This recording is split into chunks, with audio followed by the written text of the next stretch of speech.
Kajundi yaje mu Rwanda wabonye ko yakoze ikiganiro ari mu Rwanda nabonye yakoze ikiganiro ari i Kigali kabisa yanyuze yanyuze yakoze ikiganiro ari i Kigali mu Rwanda Sori yarabivuze mu kiganiro ati giye nageze i Kigali ati uwo ngo Sabe wirirwa avuga we nta nubwo ari mu Rwanda genda hari tabare ko nta cyafite yagosa afite iki yagosa afite iki yago nawe ntacyo afite yago ntabwo uzi dosiye afite ni nyiriya yafata ku mavuta nese yikize yafata mu harassment harassment harasinze abantu yarasinze buriya yago nawe agihinguka hano ni ngafata ku mavuta ni indani ku mavuta sabonye ko ari kubukora 30 jours ayirimo ako yago ntabwo nawamurezeho ntawamureze nese bari bari kumuhigira ibu nyine yaravuze ngo yagiye yagikirimo kubazwa yarakurikiranwe iperereza ryari ntibamuhamagaye bakamubaza ise bakamurekura ariko se kuki bumwifuriza ibibi kandi yaragufashije ntago ngeri yago mwifuriza ibi bivuga nyine ngo yaje ngo ahita ajya amageragere bisobanuye nge nta kibi mwifuriza gusa ibyo yakoze azabizira ntabwo ari njye uzabimuziza si ndi umuyobozi ntabwo uri amategeko ntabwo ndi amategeko arahari ariko wowe mwariyunze nta kibazo mufitanye ku mutima njye nta kibazo mfitanye nawe ku mutima rwose 30 bar zazitamire rwose 30 bar ariko 30 koko 30 mbese yamamba nyafite amafaranga wanywera iminota ingahe none se kuki wagiye ukomeza kuyavugiraho kenshi cyane amafaranga atari na menshi koko ntabwo ari menshi nyine naramuhariye yazariye narayamuhariye rwose isiko yanyinye sindi yaki ngahe irashize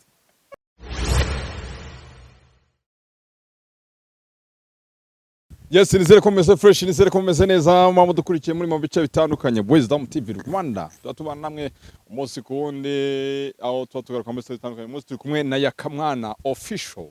Meze neza Gasore Pacifique. Twari turaho turashima Imana. Tunashukuru Mwenyezi Bora, tunashukuru Mungu. Mwenyezi Bora ubwo no kuvuga? Turashima Imana muri make. Na ibintu biracamo nisaga rifite. Bana fresh gusa.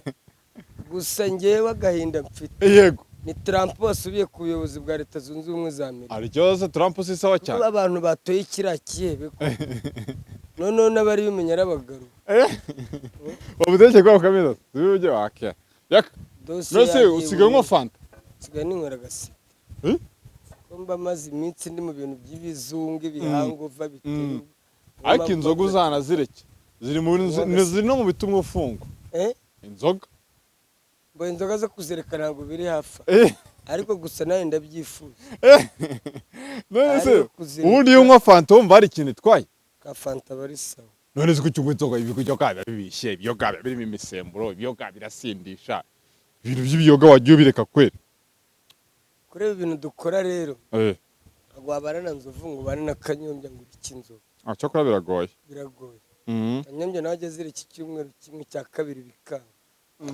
egerezaho mikoro gakeya cya kabiri bikanga urumva ngo uzira Kigali ntabwo ari Kigali ahubwo kureka inzoga biragoye noneho nkatwe kubera n'amazina tuba dufite akenshi tunywa n'inzoga z'ubu nta kabari nageramo ngo mbure umuntu ugurira icupa hari n'umamagara nta kindi amamagariye nta kazi ntaki ujya kugurira inzoga kugira ngo ngurire inzoga kandi urabona natwe kubera bwa bwiyemezi ni iki umuntu arakubwira ati bakomera icupa ati subu ni nakafanta koko kandi nkatwe twagiye tumenyekana ibintu by'ubusinzi cyane bakafanta ubona bisuzuguritse kandi n'ubundi turinzerereza ngewe buriya nabuze naho ncuruza urugamba n'icyede rwose ndagikwakwa uragitumika ubuzima bugakomeza kabisa ubuzima bugakomeza ntabwo ujya wijana rero nakareka ariko sinumva se ubuzima warabushoboye n'icyede ndagikwakwanya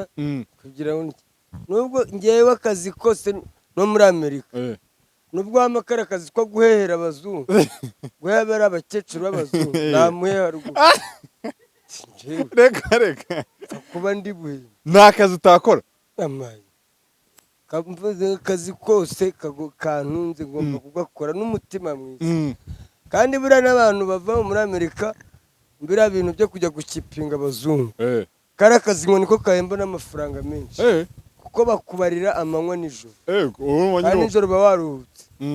Kandi hari abakora amanywa nijoro. ibiceri biba byinshi. Azi ko ufite ubwenge bwo gukora amafaranga, ufite n'ubwo kuyasevinga.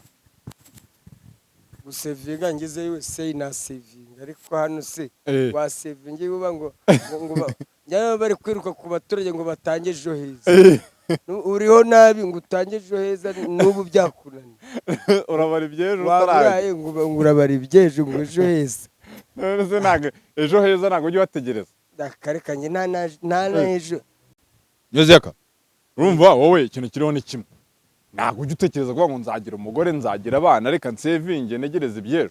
Abantu ibyejo bibara bejo. Ngewe rwose nabira byo gusevinga ngiye nsevinga mu gifu cyanjye. Kumwe wasevinga iki?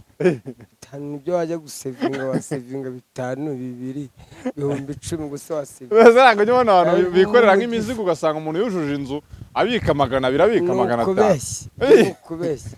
Ngo wacuruza amandazi ukazubaka etaje inzu nyinshi. Ubunyobwa ahubwo. Ubunyobwa ni amagambo y'abantu. Mbese bababeshya. Babeshya abantu. Seriye pe. Warantu ngo nyira umuntu ukora nk'igihugu. Ugacuruza ubunyobwa ugasevinga paka wubatse inzu. Wubatse etaje nk'iyi. Kubeshya. Ntabwo ujye ubona abantu batanga ubuhamya. Ni ukumeshya baba bafite ubundi bufasha. Cyangwa bafite nk'imiryango, uzarebe nk'aba bana ngewe nkanjye wabaye mu nkambi, uzarebe abana bafite famiye zabo hanze. Ujye ubona ukuntu baryoshye. Ariko nabo babaye nk'abasazi. N'amafaranga baboherereza uretse kuyanywera gusa. Nta kintu, kubera ko abatekereza ukuntu atari kumwe n'umuryango we, kandi n'abantu bari hanze hariya muri Amerika. Buriya akenshi tubagabanyiriza stress. Usanga umuntu aba mu gipangu cya wenyine ntagira umusura, ahava agiye mu kazi, ugasanga bamwe stress zarabice, bamwe bicwa n'agahinda.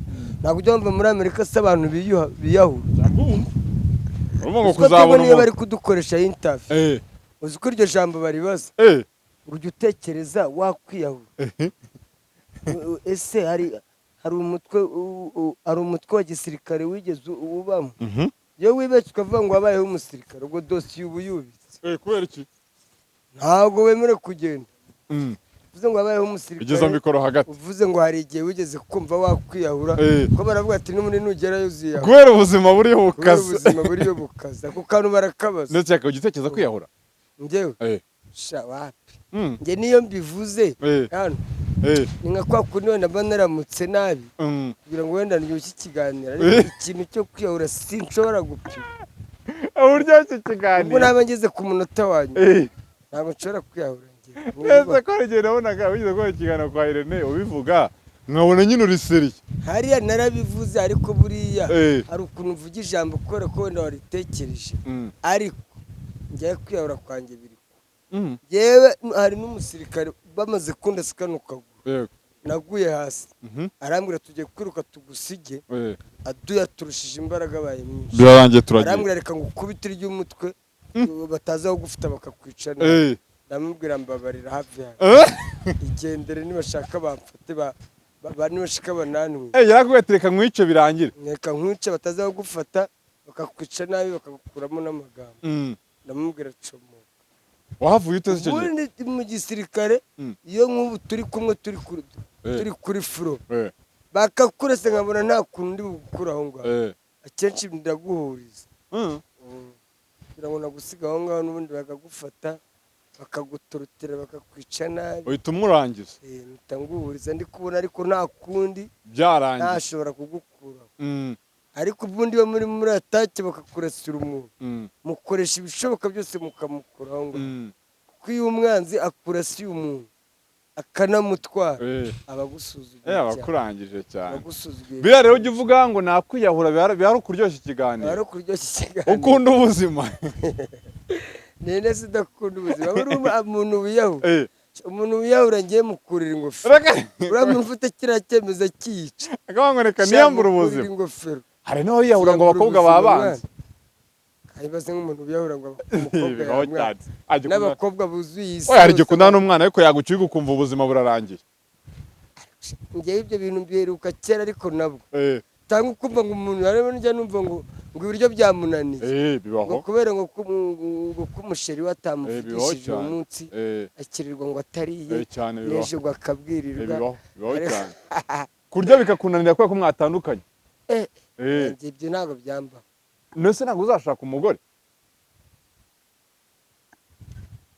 umugore kumushaka namushaka ndanabyifuza ariko umugore nanone mu buzima bubi ntacyo uzamumarira mwamara na kangahe kubera binakora uwahazi gushaka n'umuhago se wajya kurira umugore utari gushaka se n'umuhago biriya no gutera akababariro biriya bavuga ngo gutera akabariro bikora uwahazi kuko utariye nawe ubwawe ntiwabishobora. hari abantu bakundana kandi babanye neza ari abakene pe babanye neza ari abakene barahari ariko ni bake. mbese ntabwo uzi ko abakene babyaragura cyane basanga umukene afite nk'abana 7 ese ko babikora bariye ni imibare mikeya yabo nyine n'ubuturage n'iki ariko gusa nanone kubaho mu bukene nanone ubukene ntabwo ari bwiza ubukene ntabwo ari bwiza ariko nanone bwiza kabisa niyo wakwifuza gukenane n'umuryango wawe nanone ntabwo aba ari sawa. wenda nubwo utakwifuza kuba umukire ngo uherwe ariko kameme ukaba witunze wenda uri muri mwayene ko nanone ntuba umukene wa wundi wo kuvuga ati ngo uburare ubure icyo kwambara nanone aba ari ikindi kibazo. umwana wawe ab'imbobo ubure no kumurihira ishuri nanone biba byakabije. njyewe nta n'umwana nakwifuza kuba umukire w'umuherwe cyane ariko nanone simbe nanone imbobo wa mukene w'umutindi hari umukene hari umutindi mu bandi umutindi nyakuri. yego none se impamvu nyine udashaka umugore cyangwa umve wabyara no kuvuga uti nuko nta bushobozi n'ubukene ese nta mukene urabona hano mu Rwanda koko nta n'akazi ntaki buri kiza cyo muri Amerika nuko hari akazi wapfa kubura akazi upfa kuba ufite amaboko ushoboye gukora ariko hano n'akazi urakabura kandi ushoboye ubu nta bakene uzi hanyuma yawe batunze abagore n'abana nta bakene uzi bari munsi yawe batunze abagore n'abana bo barahari ariko bafite fondasiyo ushobora kuba uri umukene ariko wenda ufite iwanyu udakodesha inzu. Nzovu ntafite umugore n'abana Nzovu ese abana nabo nasigaye ba mu Gashyekero ntandeza atanga se ubu nasigaye acumbitse mu Gashyekero kwa Musa Nzovu nagira naha seriye pe neza ntafite usiye no bavuga ngo afite abana Nzovu abana nabafite ariko ntabana nabo umugore we abahani Kanombe ni Kanombe hano hafi umugore niwe bana n'abana Nzovu n'abana nabo nese ko ufite umugore utabana nawe yarabyarajugunya nk'inzoka kwa kundi inzoka itera amagi gaterera aho yarabyarajugunya nk'inzoka ibyo byose iyo birebye nibyo bituma uvuga uti ngiye sinapfa kubyara uvuga ati rwose urunashaka umugore umumaze iki ariko hari abantu babanye bakene nka Kiramani buriya ngo yabanye n'uriya mugore ari abakene uriya ngo bakoze ubukwe uriya bakoze ubukwe ejo yari umugore we kuva kera se yari umugore we kuva kera babanye ngo ari abakene rwose barya ubusa ariko bari bakibana na n'ubu mbese urumva abantu badashobora kubana ari abakene bakaziyubaka kugeza ibintu bikunze bakabaho mu buzima bwiza biterwa mwana biterwa biragoye nabyo kabisa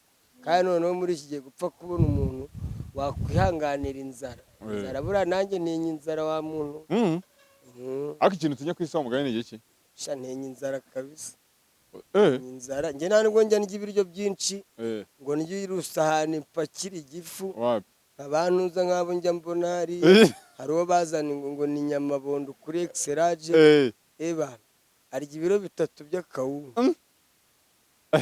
by'akawunga ariko muri yashobora umugore muri yatunga umugore umuntu urya kuriya yazanamurira mu nzu yabuze icyari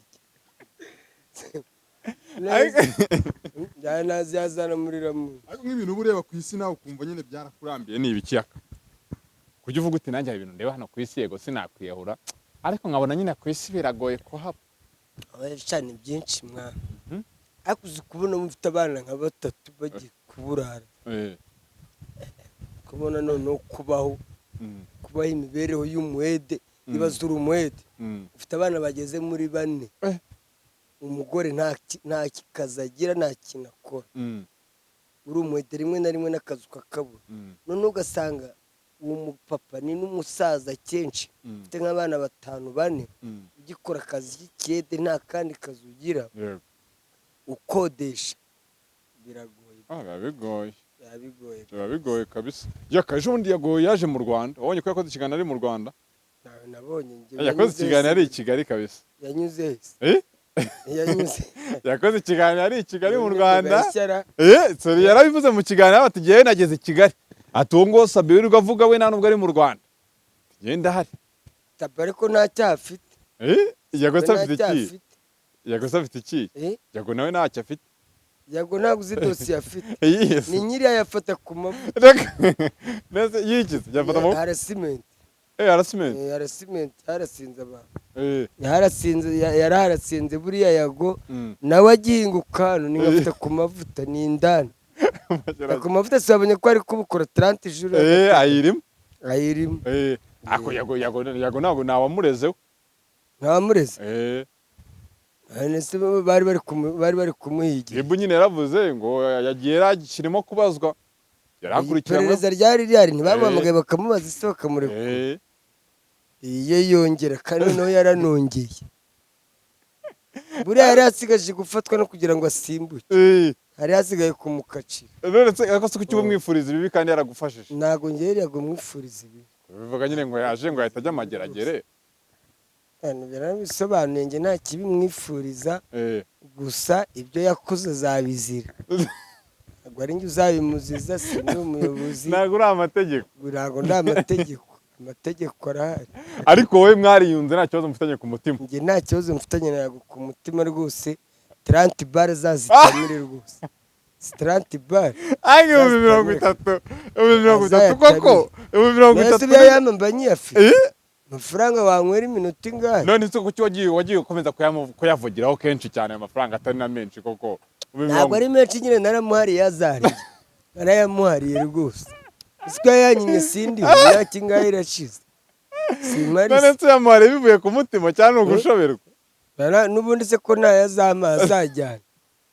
Sajyane ndebe ko azamukiza.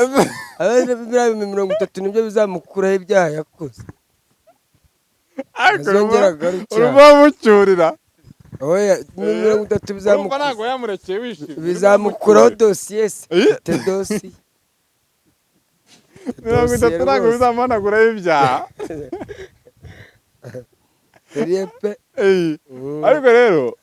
Ariko rero nawe iyo yaguhaye ni menshi 30 wamugani si ikibazo. Habuze 500 byakunyuzeho binyuze kwa Yago. Yago nta kibazo yamunyuzeho pe. Nka 500 arimo. 500 arimo yamaganye 100 200 turwasa gutyo. Ariko 30 wari wamusebeje kujya yakwime. Haniwe nimusebeje ariko Yago arakara wa muntu umeze nk'umwana. Arakazwa n'ubusa. Arakazwa n'ubusa. Mbo mutobere rero tubanze duhindure karokasiyo turabona kafura ari danje. Mwongere mu binshuti.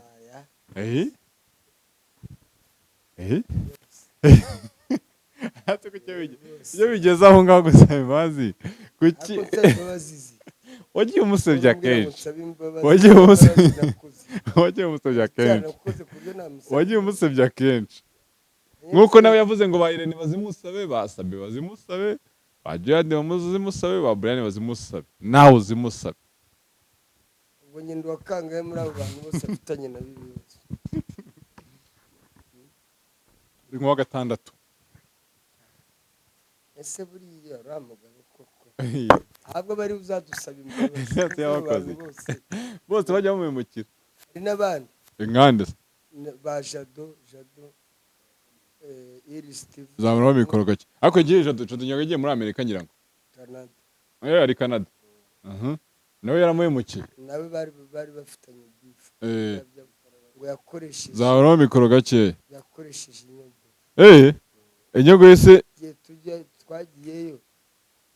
twagiyeyo nanuza na Jado. Turamukoresha. Yagwa barasaze bibaye beef. Ngo yamukoreshereje umuhungu. None se inyogo ye yaramubyaha. Ariko agiye ishyaka yaramufashe. Ntabwo mwari mumuzi. Nta muntu wari umuzi yaramukoze. Amushingira akabari keza karimo marike karimo icyokezo urumva amukorera ubukwe bw'igitangaza ibyo byose nawe wabikoreye inyogo ye kuba yababuza kumukoresha kuko wenda mugiye kumwicira content ntekereza ko nta kintu bitwaye yaramufashije yego yaramukoze ariko n'ubundi inyogo y'ubu ngubu afite ubuzima bwiza abayeho neza bufite akabari yamukoreye yakoze ubukwe twari turiyo ejo niko twari turiyo bimeze bite se akabari ntako akabari ntago hari seri inyogo yarakariye se ahubwo gusa niba yaragurishije udukoresho twari turimo aguramwo agakakamwe agakakamwe gatanu na kamwe n'iki kirahure reka akabari se kagiye akabari niba yarakariye niba karahombye nabyara hasi kari akabari nyabari oya kari akabari keza karimo na marikeri karimo petit music karimo za bafashe kapa baragenda bagakubita ahantu ku kazungu ngo ni akabari twe twarahigereye hari harimo marikeri zino nzoga z'ibyuma umenye inyogo yaranazinywera harimo n'udukese nka dutatu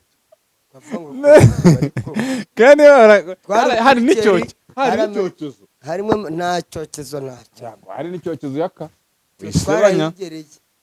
twarahigereye hari harimo udukese tune n'uturikeri ibyuma ibyuma bigeze nko mu ducupa tungahe mu ka etajeri gutya ngo ko ni akabari ako yamukoreye ubukwe bw'igitangaza we niyo vango yamukoreye miliyoni nk'eshanu ngira ngo miliyoni nk'eshanu njyewe nawe ngira ngo nkorere ubukwe nk'ubwo ngubwo ubundi nsigare ndi imbobo neza inyogo ye ni imbobo uriya nkoreshereza ubukwe nk'ubwo n'ubundi nsige ndi imbobo ahubwo wayama ukankoreramo ikintu gifatika kizakinyinjiriza simbure n'icyo kurya umwana wanjye ntabure icyo kwa none twe yaramushingiye akabari niba umuntu yarabuze ubwenge bwo kugakoresha ubwo koko yago nabyo ni amakosa ye umuntu wamushingiye akabari kugacunga biramunaniye ubwo ni amakosa yago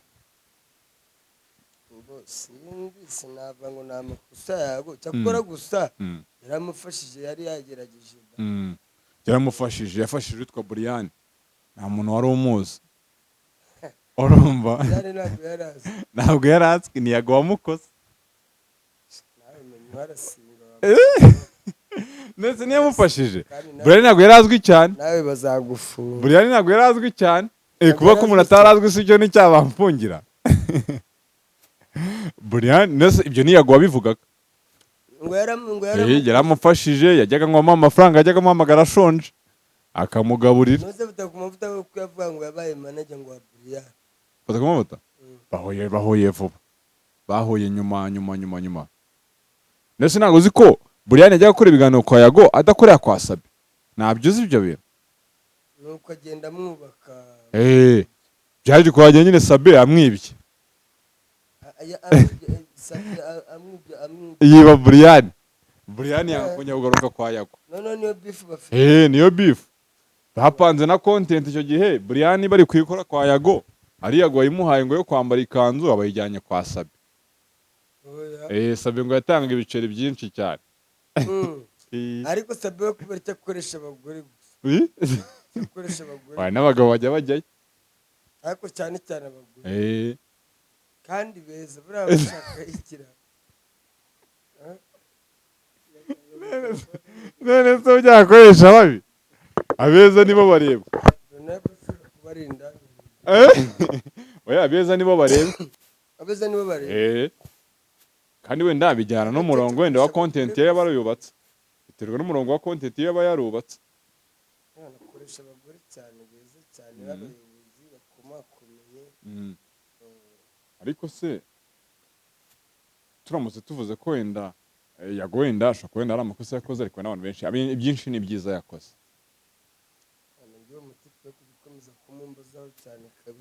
ikibazo twari dufitanye cyararangiye aho ubwo niba cyararangiye ni sawa cyane tumuveho ni byiza cyane ashaka ko icyo kibazo kirangira rwose biranejeje kuba icyo kibazo ntabwo bizorangira igihe ko ikintu nashaka ko mwiyunga ukavuga ko wamubabariye nta kindi kibazo kindi gisigaye se ko yatorotse ko ari mu buhungiro nkanyumvira nk'ibintu ugaruye uravuga ngo ikibazo ngo twararangizanyije urangirwa yaratorotse kandi ejo bundi yari i Kigali yatorotse ubutabera ariko yanyuze yaje nijoro agenda nijoro yakoze ikiganiro ati ngewe ubu tuvugana ndi i Kigali hari ibintu najemo ariko nongera nsubire Kampala narabeshye yarabeshya kakajwi n'ababeshya ngo ari Nyabugogo hasi ari Nyabugogo se kakajwi ni ari Nyabugogo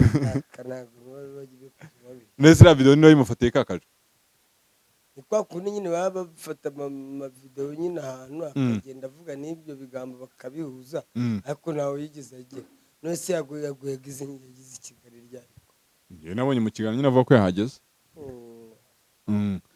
ariko wabonye umugabo witwa Baritazari umaze iminsi ku mbuga nkoranyambaga Baritazari bamufatiye ngo video 400 z'abagore baryamanye abagore 400 n'izo video zirahari se zirahari abantu ni abagore 400 cyane yaciye agahigo ku isi niwe wa mbere cyabagabo barashoboye nese wugije nko muri bangahe wowe cyane ntabwo nzi umubare cyakora nko muri za 90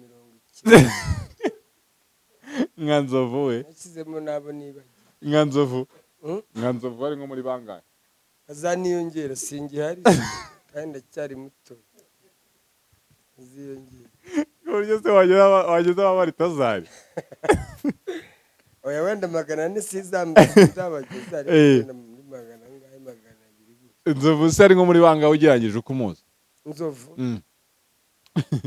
Nzovu bashobora kuba atari benshi ko Nzovu ntabwo ajya afata keretse wenda nk'iyo yazereye ariko iyo afite indangamiro aragenda akayifata ari imwe bakamarana igihe none se ubu byakonanije iki kucyo wari uhindagura nyine ngenda ahinduranye ubwo ntuzakuramo sida mfite n'amafaranga umwe yageza mu gitondo saa 4 hakaza undi akaza uwa nimugoroba mu gitondo agataha ariko Nzovu iyo afashe indangamiro bashobora no kumarana icyumweru uzarebe iyo ari kumwe na mama Queen ubwo ntiwaba ari kumwe naho ngaho ariko muri iyi minsi kubera batari kumwe nawe ari kugura ku ruhande ari kugura bisanzwe none se wowe kuki udafata umuntu umwe we byakunanije iki ubwo uzakuramo sida shangiye rero gutereta byaranyinshi yewe ibintu byo kuvuga ngo gutereta rwose bimba kure ngewe nindaguhangaye ngewe ngura rwose nk'ukuntu ujya kugura amakara ukuntu ujya kugura intoryi n'intangaye no kuvuga ngo ngenda ajya kugutereta tujye mu magambo menshi kandi niwibuka no kwikingira nicyo kibabaje nta nubwo wibuka kwikingira njye ntabwo ari uvuga ngo mba nabyibagiwe ahubwo ngewe niko nteye ibintu byo kwikingira wapi keretse wenda iyo umuntu turi kumwe ari ubimfosinze akavuga ati bana nitutikingira ntacyo nkumariye nibwo mpfa kukambara agakingirizo ariko iyo ntabyo ambwiye nubwo waba uri kunywa imiti urwaye sida ndi kuyibona ku musego impanuka kizimbaga ubwo si ibyo si ukwiyahura ibyo si ukwiyahura oya sida ntabwo sida ntabibinze sida njya mbona nta niba arya byeho rero ko ngewe sida ngewe sida iba yarananyishe ko nahuye n'abantu benshi ngewe barwaye sida ahubwo bivuga ngo umuntu arindwa n'Imana ushobora no kubyirinda rwose ukikingira ariko wazatusha rimwe ugakorera ugahita uyandura wariporoteje kenshi inshuro imwe kagahita kaba inshuro imwe rwose ukaba ni Imana kandi ushobora kubura wa mundi mwiza ubona ari sawa kabisa ukavuga ati rwose ni sawa cyane kama mbaye ukabura ahiye rwose ugasanga niwe uyifite ni Imana ikwirindira Imana niyo yirindira umuntu ese ujya wibuka gusenga nibura ngo unayishimire njya gusenga ndasenga ariko ntabwo njya mu rusengero nsengera iwanjye mu rugo ujye kurya mu rasenga na mu gitondo mba nasenze mwiragije Imana ariko mu rusengero bamerukayo kera muri za 2000 ndetse ntabwo ujya nyine gusenga urabyibuka wote ngiye kuryama reka nsenge ngiye kurya reka nsenge kuryama ndasenga wenda kurya byo nshobora kwibagirwa gusa ariko iyo ngiye kuryama abantu kenshi ndasenga none se nyine kurumva ko ari sawa hari abantu bazi ko utajya usenga hari nk'imirongo yo muri Bibiliya uzi se nta murongo n'umwe wo muri Bibiliya uzi nta n'umwe kabisa nawe urumva umuntu uheruka mu rusengero mu 2000 reba tekereza imyaka ishize hafi 18 hafi ni myinshi. Urumva ni kera ubwo naba nkibuka imirongo. None se nyine iyo urimo gusenga nyine nk'amagambo akugarukamo kenshi naya asenga bisanzwe Imana ibiraho ahubwo dusengera dusengera nta muntu usengera nta n'uzaburanira undi buri wese azasobanura ibye. none se abapasiteri bakora iki? Abapasiteri bakora iki? Abapasiteri barasenga ni nko kutwigisha no kutwibutsa ariko ntawe uzaburanira buri wese n'umusaraba we imbere y'Imana buri wese azaburanira. naho bya bintu byo kuvuga ngo ngiye ngupfukamisha hasi ngupfukama ngo usenge hari n'igihe uri kunsenga ibyaha byawe. ese n'abapasiteri uzi bafata basambanye abandi n'abapadiri n'iki bakurambureho ibiganza ntari kugusiga ibyaha bye. ndetse ntabwo abapasiteri bemera n'abahanuzi? oya ntabwo ngiye ndabemera ariko gusa ntabwo mbemera ku buryo yagusengera cyangwa se ngo nk'uriya wafunzwe ejo bundi bose ku bishop ngo aragusengera ngo ukire ubwo njye najya kwivuza ku mupasiteri ngo nsengere ngo nkire. baba bafite amavuta bamufungiye baramufunguye ariko yarafunguye yarafunguwe. mwese umuntu yagiye gusengera yarakize uwo muntu yagiye gusengera yarakize simbizi ukibabeshya.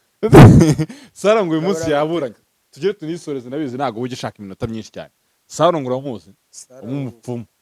Sarongo njyewe sindamubona ariko naramwumvaga bafite na kaburimbo ngo uvuye ku muhanda ngo ikagera iwe. Sara ngo yarezwe n'abantu batatu ngo yambuye ngo yizezaga kubasengera bagakiza ngo ni n'amadayimoni akayirukana nabo yemereye kubaha urubyaro. Sarongo se nawe arasenga amagini yirukana nyine amagini. we na video ze ngo agendera hejuru y'inyanja agendera hejuru y'inyanja koko agendera hejuru y'inyanja ntabwo mbizi ko abantu nabo barakabya gusa barabo nta kintu nabavugaho cyane kuko nawe urabizi bari abantu harimo n'abantu banjye nyine nabo bakora nka biriya bajya bangura akantu k'akaboga n'iki ntabwo ibyo twabitinda gusa ntakunda amategeko arahari nyine amategeko zabikurikira. Jya muri iyi minsi ubuzima bumeze gute urimo kubaho gute? Inde impano y'Imana bimeze aracyafunze ntabwo ari buburane uyu munsi. oya ntabwo ari buburane uyu munsi. hasi uramugaba amafaranga arayakora koko misikamu misikamu njyaka twisoreza ubuzima bumeze gute urimo urabaho gute ubu ngubu? sha ubuzima ni kwa kundi gusa ikibazo mfite nuko umuntu nanjye wankodesherezaga ahantu nabaga nawe ari kuri icyo kibazo urafunze. muvandimwe wanjye bita Kirusu niwe wankodesherezaga nawe yagiye kuri icyo kibazo cy'abapfumu wari umupfumu wariye umuntu amafaranga arangije bamusanga kuri cano ya Kirusu.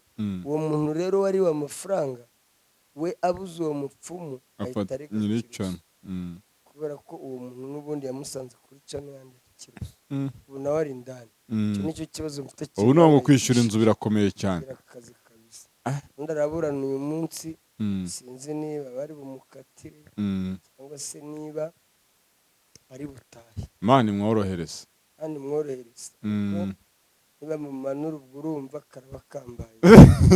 ayo Imana yagukereze n'inzira. uyu si umukire se? uyu ni umukire yajya yishyura umubosi rwose nta nubwo akageto mbamo gahenze. uba nko mu yangahe? nawe wenda yakamfatira. uba nko mu yangahe? uba nko mu yangahe? ntabwo yibuka se? ibanga ry'akazi.